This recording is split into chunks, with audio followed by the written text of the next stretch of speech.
started. Mhm, mhm, mhm, mhm.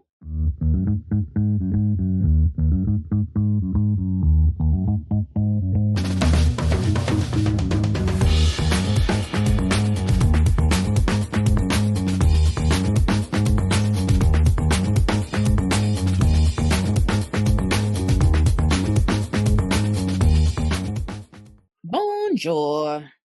Hola, ¿cómo estás? How are you? I'm all right. Ugh, books are heavy. So you're making a Target order. Yes, I was making a Target order. I need body wash and Okay. light bulbs. You need Oh, what you need I when need you what I need need. it.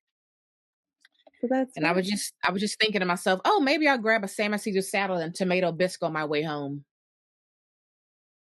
Yeah. No, I gotta go to Thanksgiving dinner. It Yeah, should I've be already Thanksgiving dinner too, but I didn't have one. So yeah. there was a storm up north and I couldn't go see my grandma. Oh. And then his plans got a little bit fakaked too. And so then we were just here and we were like, what do we even do? Nothing's Right. open. We thought Chinese food might be open. No. I was like, everything is closed. But the grocery store was actually open. So we made a tortilla, we got a pie, I made a Nice. cocktail. Yeah, it was Nice. good. Yeah. Yeah. Well, I mean, Nice. I think would rather have seen grandma, but we made the Of best of it. course. Of course. Of course. Yeah, Anyway, I mean, I had my Thanksgiving leftovers yesterday, and now I'm like, I'm not. I don't do a lot of the Thanksgiving leftovers. Like, I can't do it for many days. Like, I already want something different. I'm getting the salmon Caesar salad and my tomato bisque. I haven't even had turkey yet, and I don't think we're having turkey this year. I think it's fine. I don't really like turkey. I'm not mad, but I just hope there's some like traditional Thanksgiving like sides somewhere because Yeah, that's where yeah, it's banging. Oh, so yeah. one of our nurses aides was talking about her Thanksgiving, and she's Uh huh. Jamaican, and I was like, I want to come to your Thanksgiving, or next year, can I give you a bucket and can you just put food in it? Because I mean, there was like rasta pasta, like jerk turkey, like macaroni and cheese, like everything. The oxtail, curry goat. Why am I having white people Thanksgiving?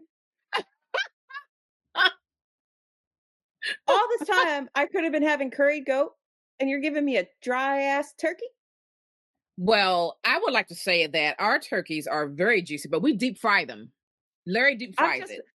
I'm just saying that I was like, wait a minute, I need to But start going to other people's Thanksgivings. yeah, so here's what's funny, right? So Larry's daughter, she has a new boyfriend, and he's Caribbean, and so she went to his family's house for Thanksgiving, and they had all that stuff. They had the oxtails and all that. She was like, "Okay, that was good and all," but she came to our house later to get like the Thanksgiving meal. She's like, "No, I need the fried turkey. I need the collard greens. I need the macaroni and cheese. I need all that." So she's like, "That was great and all, but I need the Thanksgiving food." So just saying. I would rather have jerk turkey and curried goat than whatever anybody else makes in my family. Just saying. Oh my Oh my goodness. god. Oh my goodness. Well, Oh, I hope you have a lovely dinner this evening. I think we will. Though it sounds like his cousin may have dropped something on her foot and broke her toe, but that was yesterday. So it's it's broken Okay. but handled. You Okay. know, I understand. I'm a danger to myself at all times. So I It's all get it. right. It's all right. Well, So my darling, since we are crunched for time here, wow, what have you been reading or what have you recently finished? I am currently like 60% of the way through The Bog Wife. I don't know. I'm reading it Mm, in a lot of places, but this is by Kay Chronister. I've been very intrigued just sort of generally by this cover for a while. I hmm had some book of the month credits, so I used them. Um, and some friends of mine wanted to read it, and I said, okay, fine, I'll use my credits, I'll get it, right? And I don't know how I feel about this. I have to see how it ends. It's really gonna hang on the ending, right? It's not like Yeah. there's a lot of other things going on. It's really going to hang on the ending of the story. Um, a friend of mine's finished it and she said she was a little bit let down. But Mm. essentially, this is atmospheric Appalachian Gothic. We love it. There's the Hadley siblings of West Virginia. They have this bog that they're like old falling down mansion in the woods. It's very isolated, sits on. Mhm. They have this weird tradition where like the eldest male goes to the bog and the bog gives him a wife and then all this stuff. And they don't like Hadleys don't associate with other people. They've been on this land for hundreds of years, all these things. Or have they? So the patriarch of the family dies. Something happens to the eldest son, so he can't have children. And now, like these five kids who you feel like aren't some of them in their 30s until the author reminds you that some of these people are in their 30s, Naomi. They read like they're so juvenile because they've been so isolated, right? Oh my gosh. Now they are like falling apart. So they have an older sister who left at some point. She's come back because her dad died. She's done things that other people, that the rest of the family clan would never have approved of, like go to therapy, get Okay. married, like talk to outsiders. Um, and she comes back into the fold and she brings like a lot of change with her, and just in general everything's really shook up because nothing is going the way their father always said it would. You know, the oldest brother goes to get his bog wife and they do whatever weird ceremonies they do to get the bog wife, and it doesn't Wow. happen. He doesn't get a bog wife. He doesn't copulate with the bog wife. um, and now I'm at the point where kind of everything is falling apart, and this all the siblings have to kind of deal with the fact that nothing is as it was told to them.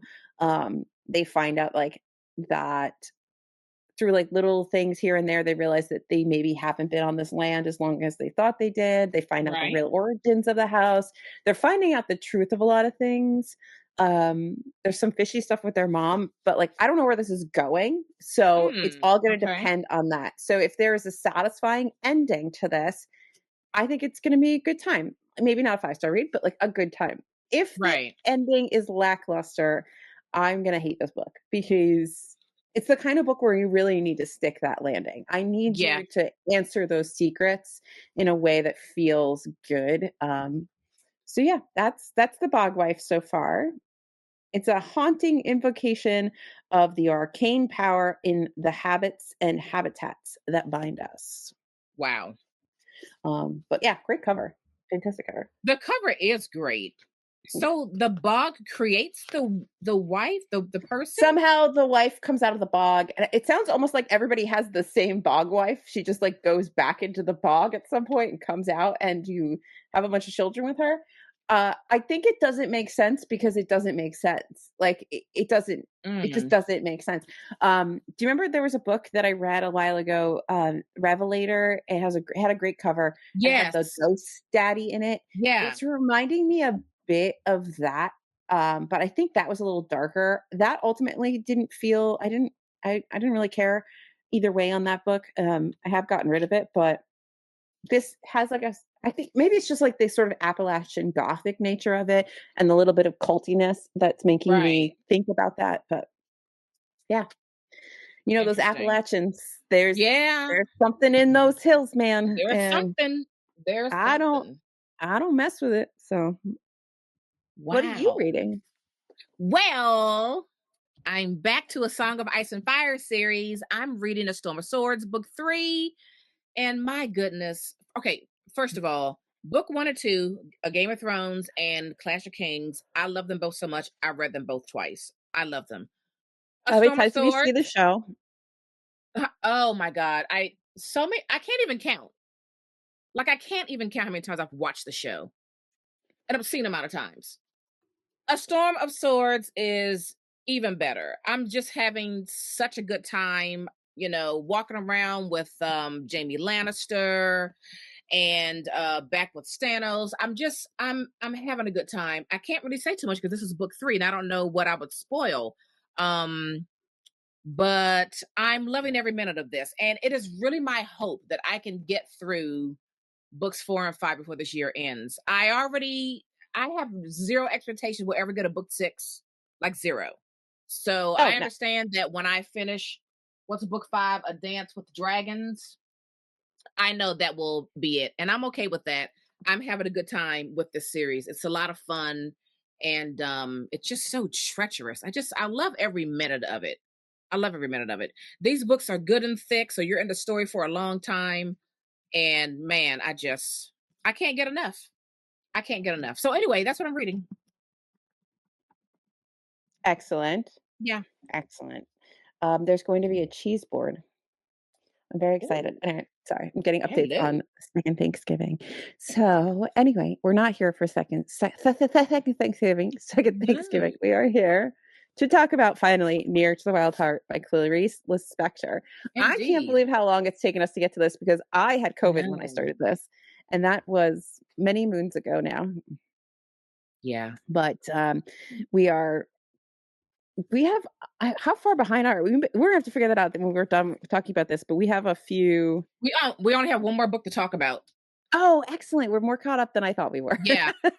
We have one more book to talk about, and that is our last book of the year, which is Fever Dream. And I just ordered it, so it should be here tomorrow or Monday. Excellent. So if you don't know about Hurricane Clarice, wonderful Clarice Lispector, she is a much beloved Brazilian author. She writes like I don't she I feel like she does something to my brain every time I read her. Mm, Um and it, it's almost like it sets it on fire in some way. And I've a lot of people who have read her have made similar comments. Um and not everybody feels this way, but like it does seem to be a commonality that like reading her does something. And this yeah. is her first novel. She wrote this when she was quite young. I think it's a very I mean, sometimes when these young authors come out with things, I'm like, how? I was like smoking weed and just hanging out. You are a brilliant person. Yeah. Um, but she does have a couple of like themes that she really likes. There's a lot of like cyclical things. Eggs seem to come up a lot. Creation, birth, death, water. Yeah. And you can see all those here in like the first of her novels. And yeah. So you want to tell me your general thoughts? We all know I loved it because I've gushed about it. I've already reviewed it. Like, how did you feel with your first Lispector? Um, I I was really I was really shocked. Because I know that she wrote this when she was 23, and Mhm.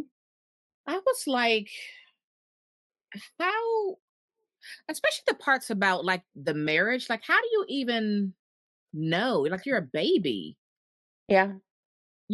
and I don't know. This book really effed with my head, and I think that I will probably need to read this a few more times. I just do. I don't care what anyone thinks. I don't think you can read this once and get it. No. So many things flew over my head in this book. I know I'm going to need a second and a third read, and it's the kind of book where you're going to have to take it chapter by chapter because it's also not like there's not like a heavy plot going on or anything like that, and it's not even like a whole lot happens. But she's saying so much, and Well, a whole lot does kind of happen, like, big well, things happen, but there's not, like, a lot of little things. It's, like, a yeah. lot of really big things happen throughout the plot of the novel, and those big things she talks about in such, like, a wonderfully deep and Yes, complex and layered very way, complex. Yeah. which for a 23-year-old to have done that is I don't even crazy. know. It is crazy. It is crazy. Yeah. Um, but when I finished this, it just made me so curious about her other works. But before I buy another one, I've got to read this again Again. very Yeah. slowly. Yeah. Very slowly. And I mean, for the record, for anybody who can't see it, the book is like 190 some odd pages. It's not a long book, No, but not it's at going all. to take you time to get through it and to process the words. The way she uses language is very different and refreshing. I wish I could read it in Portuguese because I mean, I feel like it would be amazing, but Yeah. I can't. Um, but this is a particular we have the New Horizons, translation by Alison, Entrikin. I think there's another translation that Penguin published many years ago. Mm-hmm. Um, Yeah. but essentially, this is the story of a we start with a young girl.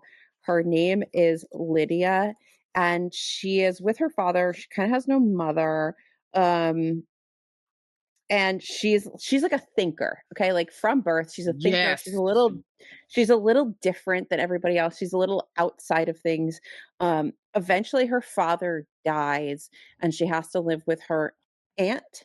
If I'm wrong Mhm. anywhere, just correct me because it's been a little while.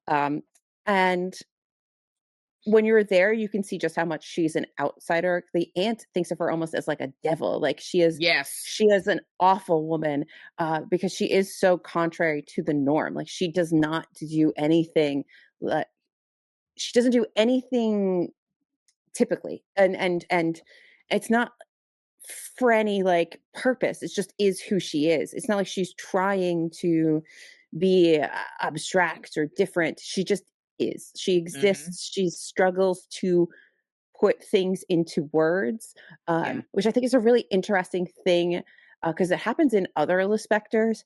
Like Agua Viva is basically an entire novella of an author struggling to grasp and articulate the things that are swirling in their own head and Mm. tell their reader. And it feels like you're in Lispector's head as she's trying to like pluck all these ideas from the swirling vortex of her creativity and capture them and somehow make these very ethereal things like have life on the page, right? Like she is, and I feel like Lydia is that person. Yeah. um Am I getting that Joanna. right? Joanna, Joanna. sorry. Lydia's the other one. Joanna. And I was like, no, this is the wrong name. Um, she's a very interesting person. Um, and she grows up, you watch her grow up. She eventually meets a man. She gets married. You see her through that very complex marriage that Naomi referred to.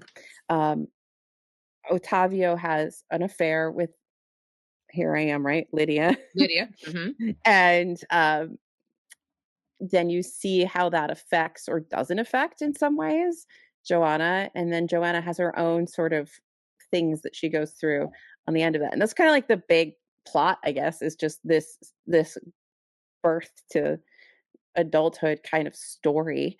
Mhm. And you follow Joanna through all that, but like it's so much more complex.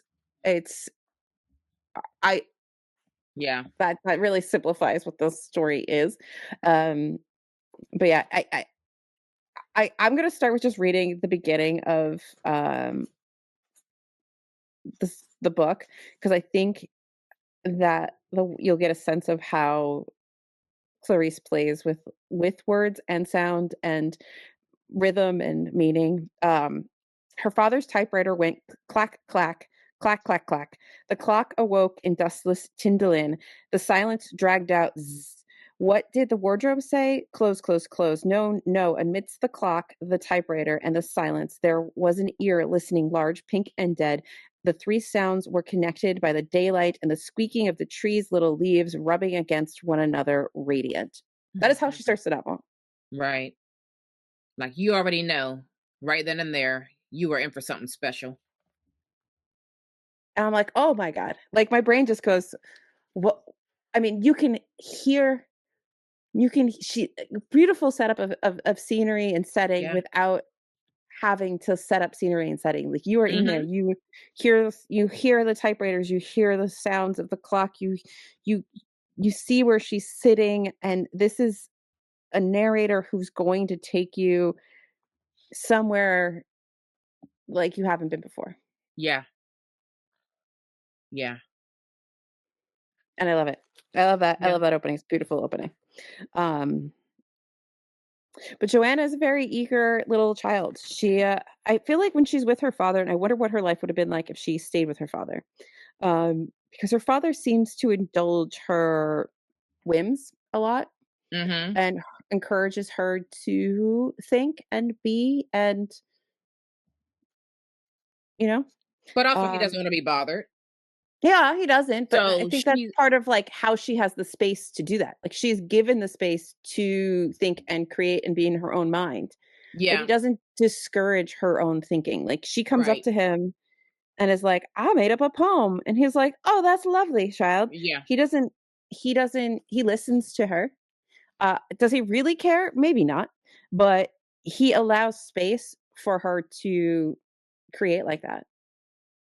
Yeah, I think on some level he knows the type of child that he has, and he knows he doesn't have to smother her per se.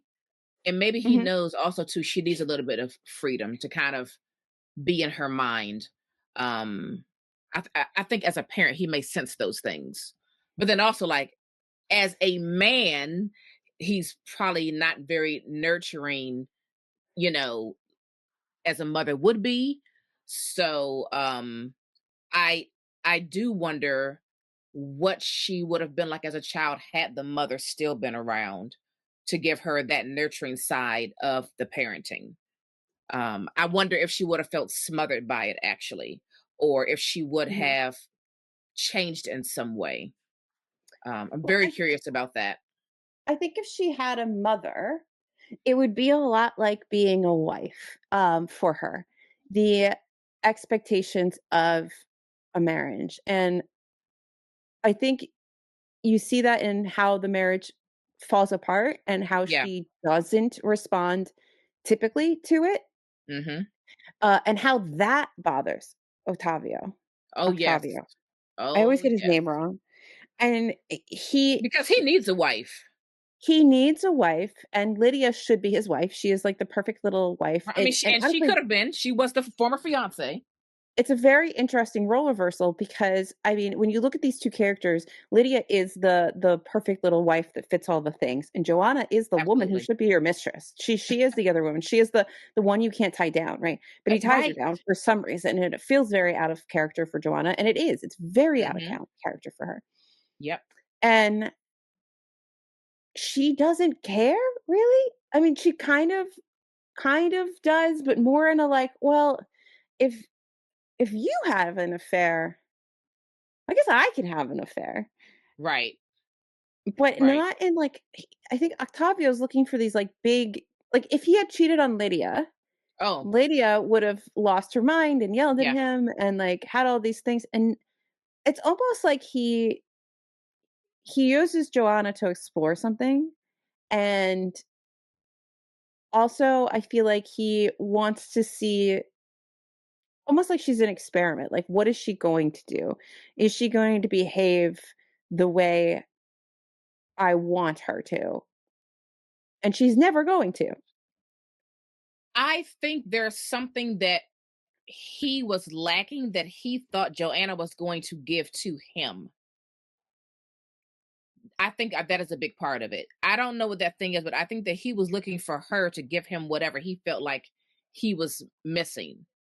And when that did not happen, I do feel like underneath it all, he's like bitter about it. Like you didn't give me Yeah. what I needed to be, whatever I thought I was going to be by marrying you. And he's a little upset about it underneath it all.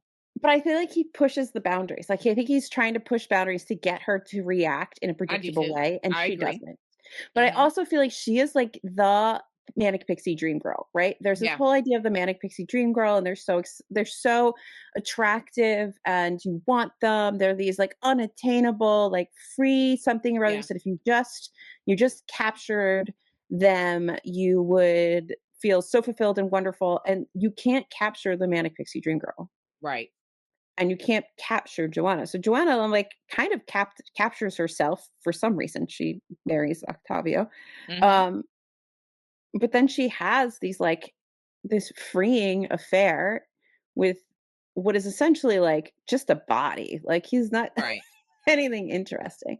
Right. Um, but you can see how like she sort of wakes up in a way, and all of this imagery of like water and rebirth and all of this kind of comes back to her like we harken back to that which we had earlier in the novel. I think when her dad dies, is that when she first goes to the ocean and like Hmm. has an emotion, like an actual emotion, she starts to kind of process some things. Right. um she's a very complex character who feels a lot and thinks a lot. Yeah. I think that's the interesting thing about the affair that she has is I think he, like, allows her to be that thinking being Hmm. with him, um, which is not something that she really has with anybody. Right. Right. But it's still not like it's not like a love connection, right? Like there's not Absolutely like, not. and none of that really exists I in don't this think that she's story. able to do that, and I don't really think she wants to do that. I agree. Whereas other people who really long for a lifetime companionship with another person, I do feel she's extremely burdened by that. I think she feels very constricted and confined by that. She cannot be her whole self, and Mhm. she made mention of that on a few occasions. And I had to stop myself from saying like, "Oh, that's sad," because that's not sad. That's just who she is, and there's nothing wrong Yeah. with her wanting that solitude. You know? I mean, it is interesting that you as a reader have this impulse to feel bad for her Mm-hmm. for not fitting into the norm. Yeah. Because I think that is a very like humanistic response to it all. I mean, Mm-hmm. just look at the aunt who thinks that she's like the devil because she Exactly. doesn't do what everybody else does. She doesn't behave the way everybody else behaves. Exactly. She's not a good little girl. Mm-hmm. Um, but it's so important to remember that there are people that are never going to fit that norm, and their Exactly. normal is maybe like unsettling for you, but it makes them happy. Yeah. And to have the space, like I said, I think like her dad gives her, maybe he's not the best dad, but he gives her space to cultivate herself and to think and to question and to have these big ideas and try to grab them and put them into something that she can give to somebody externally to continue that conversation. She feels like she's always struggling for some way to make the internal external so that Yeah. others can understand her. And it's lovely that she has that space, but then as she grows up, she loses it. And so I think it's really that ending of her finding that space again, it speaks to how important it is to have the ability to be yourself and to have the freedom to exist outside of like society's like dictates. Yeah. Every time Yeah. I talk about Lispector, I feel like I'm becoming some sort of crazy person because I have like more things to say about everything all the time. There's a couple things like I thought about a lot while I was reading it. I have notes in here that are like I keep thinking of Eileen um, from Moshfegh. Mm. I keep thinking of Kate Chopin's The Awakening throughout Yeah. all of this. I also kept thinking like maybe Lydia and Joanna are two sides of Clarice. Like, are there sort of two pieces of Clarice Lispector? Like, she is this intellectual like thinker that is trying so hard to take whatever is going on inside of her brain and make it external so she can share the stories, the words, the thoughts, the whatever she has. But there's also like this Clarice that is just, I mean, she was a diplomat's wife, she was a Yeah. mother, she was all these things, and to have those two very conflicting sides of yourself, like how are you the artist, the wife, the diplomat's wife, in which I think is a bigger thing than just being a regular wife. Like you've got to be a wife like professionally. Right. Um how do you marry all those things together? How do you have them all coexist within your own brain, body, world? How do you give them all space to exist and like flourish? And Mm-hmm. so like are Lydia and Joanna like two sides of her? I mean, she's 23 at this time, so I don't, she's not quite in that more mature role. But like are those glimpses of both of those versions of herself, like the woman that maybe wants to get married, have kids, do all these things, be normal, but then also this like great thinker, this artist, this Right. That's master of creative. words, Yeah. this creative woman. And especially in a time where like being a like women have more constraints on what they can be and how they can be and who they are. Uh, I think this is in the 40s written. Um, Yes. it's interesting. And you're right, she's really, really, really young. She is a really young woman, writing this story. I like the part on page 12 where she says, "Who am I?" And then says, "My consciousness strays, but it doesn't matter. I find the greatest serenity in hallucination. It is Mhm. curious that I can't say who I am. That is to say, I know it all too well, but I can't say it. More than anything, I'm afraid to say it because the moment I try to speak, not only do I fail to express what I feel, but what I feel slowly becomes what I say, or at least what makes me act is not what I feel, but what I say." Yeah. I mean, and you do see that theme of there is like this theme that sort of shows up as I read more Lispector, I do see this artist struggle to capture, Mm. Mm-hmm. and I love the rawness of that. Because I mean, even just going back to like our discussion of Grapes of Wrath, like this is a masterful book, right? Um, but you don't see Steinbeck's struggle in Right. its creation. It is removed from the creative process. Yes. I feel like so far in my very limited experience with Lispector, you're never that far removed from her as the creative creating the thing that you are reading. Mm. There is always this layer of almost like peeking behind the curtain where you can see her trying to process how to create the thing that she's created for you. And maybe that is part of why reading her feels like she's scratching parts of your brain because Mhm. you're almost seeing simultaneously all the layers of a work. Yeah, yeah, yeah. A lot of this feels extremely personal. Mhm. Which It's is those weird parts where because she's she's questioning not. life and who she Mhm. is, and there is it and also, like, there's so many mentions of, like, creature, beast, animal, like, someone trying to Mhm. break out of whatever cage they feel like they're in to, like, find whatever they're seeking. That's how you Yeah, feel she's throughout this like a entire tiger in a novel. zoo, you know? Yeah. Exactly, exactly. And how do you exist like that? And I think there's almost like an understanding of like you have the walls are there Yeah, and there's no escaping them. It's not so much about breaking the walls. I mean, there's a different kind of narrative that one could have about right. removing the barriers, but Mhm, it's more like how does one exist within the barriers? mhm.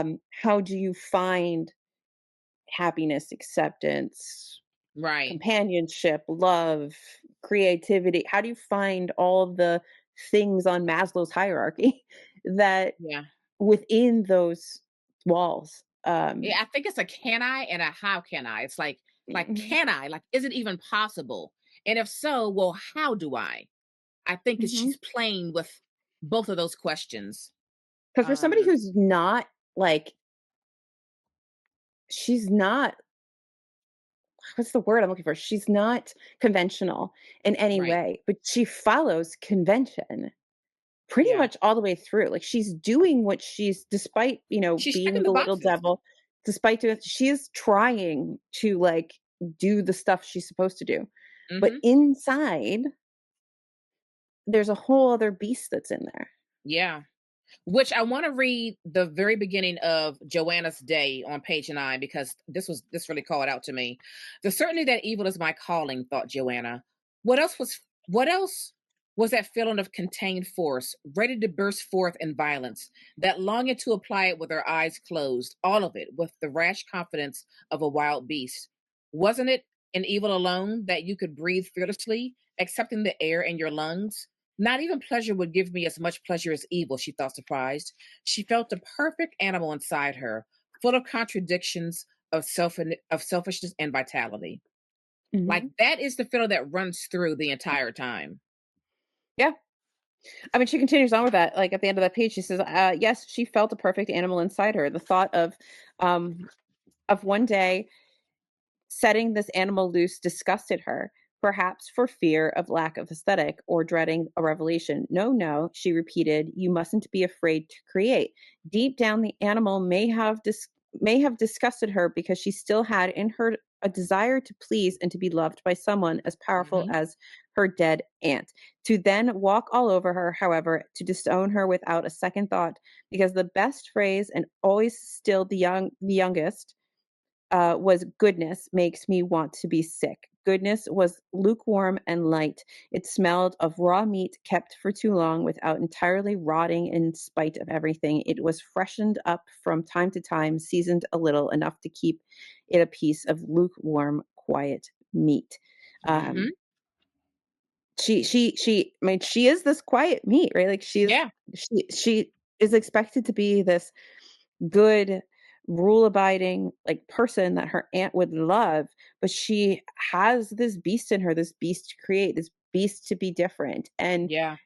how does she marry both of those? Can she marry both of those? Can you Mhm. be good and Right. Right. I say you don't need to be good, just be and, but that's okay. Yep. But I mean, you're right. You could read this a bajillion times, and Yeah. your eyes gonna catch onto something else. You're going to you're going to find other things that you missed, that flew past you, um, connections that you didn't clear the weeds away from yet, and so you can't Yeah. see them. Um, it's such a like I love Lispector because what can even seem like simple story is so complex and there's so much to it. Um, because I've read her whole short story collection, right? And I Mhm. really enjoyed them, and I really love the way this newer collection is set up because it literally goes from like her first story to her last story, and so you can see this Mhm. progression of her as a writer. You can see Yeah. in some of her later stories like her frustration with being a writer. I think she also had like an accident at some point, so she was in like pain, and she had things, right, that she was dealing with, and you can see Mhm. all of that Okay. come out in her stories. And there is that like maybe it all goes back to this like speculation of maybe you're just like constantly peeking behind the curtain. You're seeing the wizard at work while watching whatever the wizard's creating, right? Right. Like somehow you're simultaneously in Oz and behind the curtain, and you're constantly oscillating between like the writer and the art, the book and the Yeah. novelist, and it's trippy, but I love it. Yes. Absolutely yes. Absolutely Hmm. yes. What did you think about the meeting between Joanna and Lydia? Oh, um, I mean, I think Joanna just is so not somebody that Lydia is ever going to understand, and I don't Yeah. think that I think meeting with Lydia is like talking to Octavio. Like Mhm. they're on completely different levels of Yeah. of of wherever they're talking to. So it's definitely an interesting confrontation. Uh, that isn't a confrontation. Um, yeah. What did you think about it? I thought that perhaps that was the time where Joanna realized, oh, Lydia should be with Octavio, not me. Like I mean, she should be. she's more his speed, like Yeah, she fits and he fits. I don't fit. They but want the same thing. I don't really want that exact same thing. I think they were both expecting some big Yeah. combustion. Mhm. Yeah. And it's like Joanna just doesn't big combust. Like I don't think Right. that she's so internalized that Yeah. she's going to like intellectualize everything before she puts anything out there. Exactly. I do think it's interesting that she does touch a little bit on marriage and the benefits Mhm. to men in marriage. Um uh So and how that impinges on women. So this is 98. His presence and more than his presence, knowing that he existed, took away her freedom. Yeah. Only rarely now, in a quick escape, was she able to feel. That was it. It was his fault. How hadn't she discovered it earlier? She wondered victoriously. Um, He stole everything from her, everything. And since the phrase was still weak, she thought intensely, her eyes closed, everything. She felt better, she thought with more clarity. Before him, Mhm. she always had her hands out. And how much, oh, how much did she receive by surprise, by violent surprise, like a ray of sweet surprise, like rain of little lights. Now all of her time had been forfeited to him. She felt that the minutes that were hers had been seeded, split into tiny ice cubes that she had to swallow quickly before they melted. Like, And that's the I thing. Yeah. No, so finish I finish your thought. how can you expect somebody that feels this way to be hurt by betrayal? Like, she's betrayed by, like, the institution of marriage. Yes. So, how is she you can't expect her to be, like, upset that he's straight outside of this and, oh, Lydia's confronting her like, "This is mommy." Like, n Right. no, like, Right. she doesn't care. Have him. You want to have your life ceded to him, Lydia. Like, Yeah. she doesn't want to cede her life to anybody. Yeah. You want your schedule revolved around this marriage and Mhm. this man. Yeah. Yeah, I love that. I have that part circled as well. Yeah. Yeah. And Yeah. I just found it okay, when Octavio or rather when Joanna reveals to Octavio that she already knows about Lydia and this pregnancy, and Octavio is just disgusted and livid. First of all, like, was that a gaslighting moment? I don't know. That was very weird. And I was trying to figure out what was it for real that made him so angry about him learning that Joanna already knew about his entanglement with Lydia in this pregnancy. Was it that she He just wanted did his not care and uh, she didn't give him enough emotion behind it? She didn't get upset, or was it because um he wanted to he didn't stick get one something to over her. on her? He actually wasn't getting one over on her. Like, I was trying to like figure out like what is it? Is it a combination of both? I Something think it's else? a little of both. It's a little of both, I think.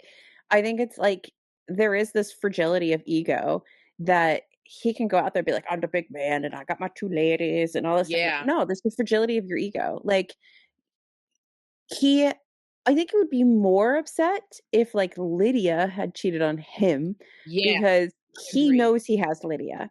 Mhm. Um, and I think he wants his unattainable manic pixie dream girl to be Yeah. upset, but she's not going to be upset because she don't care.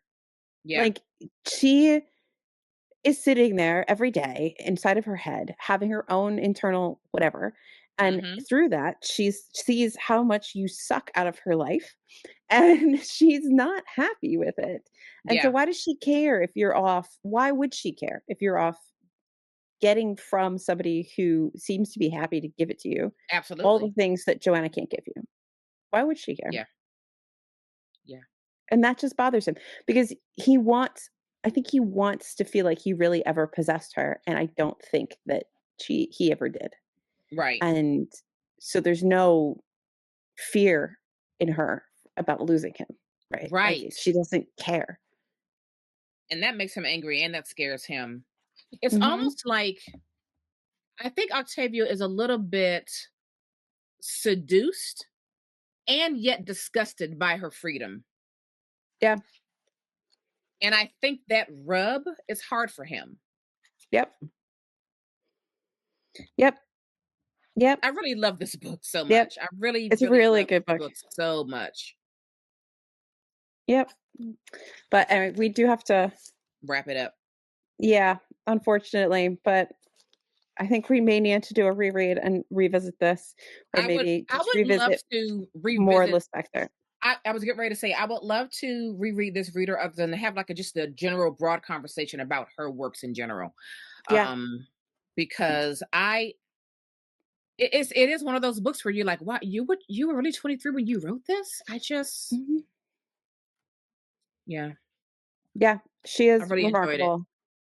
Absolutely remarkable writer, And I enjoy the challenge. of reading her. Yeah, She isn't an easy read, but she isn't a difficult read. It is right. cerebral. It takes Mhm. your brain to read it, and if you turn your brain on and you read her and you're open to her and you just let her wash over you, Yeah. you will be amazed, I think. Mhm. I Yep. I I I'm a fan. I'm totally a So fan. Yeah. Fantastic. If you haven't read it, read it. But I do think Lispector is getting some more notoriety. I'm seeing more mentions of Lispector's work on I YouTube and across the socials. well, she's always been very beloved, inside and outside of Brazil, Mhm. but I think there's been a couple new so New Horizons has these, like, the editions that we are reading, Yes. they are doing new translations and, like, kind of recently there have been more and more coming out. So I think that's part of it. I think Yeah. there's new translations, there's, like, a refreshing of everybody's memory of Lispector, Mhm. um, and it's pulling in new readers, that maybe haven't heard of her before, Right. and she's getting a little like, having the new translations, I think, helps to draw more Absolutely. people to her. Absolutely. Yeah, yeah. So, anyway, I'm sorry to cut it short, I really am, No, I think it was a good because we discussion. can talk about her forever. The joys of Lispector is you really can talk about her work for ever and ever. Yeah. Um, there's so much depth to even the slimmest of her volumes. So, but anyway, do But you it's have a book book recommendation recommendation? time. I It is. do. I do. So, a few weeks ago, I read Blue Light Hours by Bruno Dantes Lobato. This is the translator who's I went down on a rabbit hole when I read that book by Jefferson Tenorio called The Darker Shade of Skin or something like that. She translated that book Oh, yeah. and then I thought the translation was really good. So then I dug deep on her and found out that she was coming up with a novel. So I pre-ordered it. And I love this short little novel so much. So we've got a daughter who um lives in Brazil, but has gone off to an liberal arts college in Vermont. And of course, leaves her mom behind, obviously. And it is the story of this mother and daughter who were so close, who are now living in completely different parts of the world and really having their own like individual coming of age stories, right? So the mother is trying to figure out how to live without her daughter. You're used to seeing your child every day. Now your child has gone off to start their own life. And now what do you do as this empty nester? How do you sustain yourself as an individual, as a woman? And how do you stay connected to your daughter but without burdening her or making her feel too obligated to keep these connections? And then with the daughter, she's wanting to spread her wings, right? This is a new place for her. She's in college now. She's meeting new people. She's trying to learn the lay of the land. And she's learning who she is in a different setting. And she is finding it hard to keep the connection with her mom. And so you see, like, how they are together, but then how they have really come apart during this time. And you see as the story goes on how they are finding and working their way back to one another to kind of reconnect in the new places where they are as mother and daughter, as mom in Brazil and daughter as a liberal arts student, in Vermont. And it was really beautiful. You see that rub of how the mom is worried about these new fancy things and fancy places you're going and these new people you're meeting. Like, don't forget who you are and don't forget about me, your mother. Very heart-wrenching. And like, just don't lose yourself. Don't forget who you are. But still, like, explore, have a good time, but don't forget me. Don't forget me, your mother. And the daughter just kind of pushing back a little bit with, feeling like, let me find my way. Let me find my way. I still love you. I may not see you every day or call you every day, but I'm still here. And so just watch them work through that was just so beautiful. I just love this novel so much. I thought it was very well done. And it was a beautiful story. And that is Blue Light Hours. Love it. Sounds really good. You do love a mother-daughter story. I do. I do. Your mother with daughters. I do. So, well, I'm still on my recommending nonfiction books because guess what? That's what I read recently. So this was recommended to me by my mouth stopped working, a subscriber, and that is Reading Lolita in Tehran. It's a memory in Oh, books. I've Okay, seen this that. book, this is Tell by me Azar. everything. This is by Azar Nafisi. This book was phenomenal. Okay, first I started listening to it, then I went and I found a copy on Pango. I got it home, and then I was bookmarking as much as I could on my audiobook so that I could go back and I could highlight what I could remember to highlight because it is such an interesting Mm, structure for a memoir. It is such an interesting story of this woman's life. I love the way that she weaves her teaching and understanding of Western literature into her experience during the Iranian Revolution and the mm, Iran Iraq War. It is such a good memoir. It is so amazing. So the premise is just that she's a university teacher. She had spent some time outside of Iran, and then she comes back, and then like the Iranian Revolution starts, and so it's her time being at the university, uh, and her experience during the revolution, and eventually she does go to she leaves and she goes to Switzerland. She goes to America. At some point, she's in Switzerland. I think she's in Switzerland for school, and then she goes back to Iran, and then she goes to America. Um, but it's all told through like the books that she's reading in this little group of women that come to her apartment one day a week, and they have like tea and they talk about books. A lot of these books are like books that are kind of outlawed. They're like, or like you just don't have them anymore. They're out of print. They're reading like mimeographed copies of them, Xerox mm-hmm. copies of them.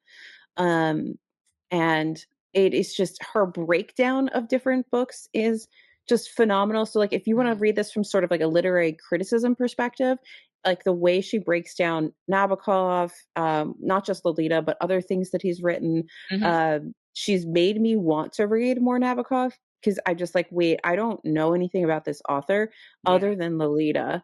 Um, the way that she talks about Great Gatsby is phenomenal.